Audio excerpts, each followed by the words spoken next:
നസറുദ്ദീൻ മുല്ലയെ എല്ലാവർക്കും അറിയാം.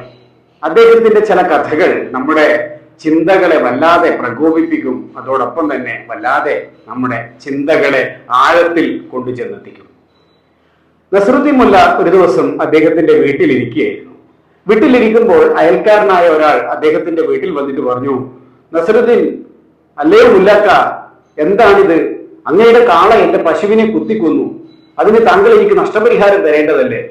നസറുദ്ദീൻ മുല്ല എടുത്തടിച്ച പോലെ പറഞ്ഞു, എന്തിനാണത്? മൃഗങ്ങളാവുമ്പോ, പശുവും കാളയൊക്കെ ആവുമ്പോ ചിലപ്പോ ചവിട്ടിന്നും കുത്തിന്നൊക്കെ ഇരിക്കും. അത് മൃഗങ്ങളല്ലേ, മനുഷ്യരെന്ത് പിഴച്ചു? അതിന് നഷ്ടപരിഹാരമൊന്നും തരേണ്ട കാര്യമില്ല. അയ്യോ മല്ലാക്ക, ഞാൻ പറഞ്ഞതിൽ ചെറിയൊരു തെറ്റ്, ഞാൻ ചോദിച്ചതിൽ ചെറിയൊരു പെശക് പറ്റി. സത്യത്തിൽ നിങ്ങളുടെ കാള എന്റെ പശുവിനെയല്ല, എന്റെ കാള നിങ്ങളുടെ പശുവിനെയാണ് കുത്തിക്കൊന്നത്. അപ്പോൾ അങ്ങ് പറഞ്ഞതിന് പ്രകാരം ഞാൻ ഇതിന് നഷ്ടപരിഹാരമൊന്നും തരേണ്ട കാര്യമില്ലല്ലോ.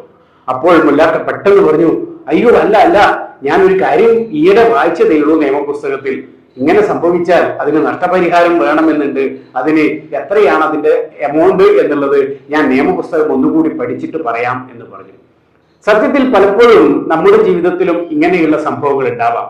ചില ആളുകൾ അവരുടെ കാര്യത്തിലേക്ക് എത്തുമ്പോൾ മാത്രം ഗൗരവത്തിൽ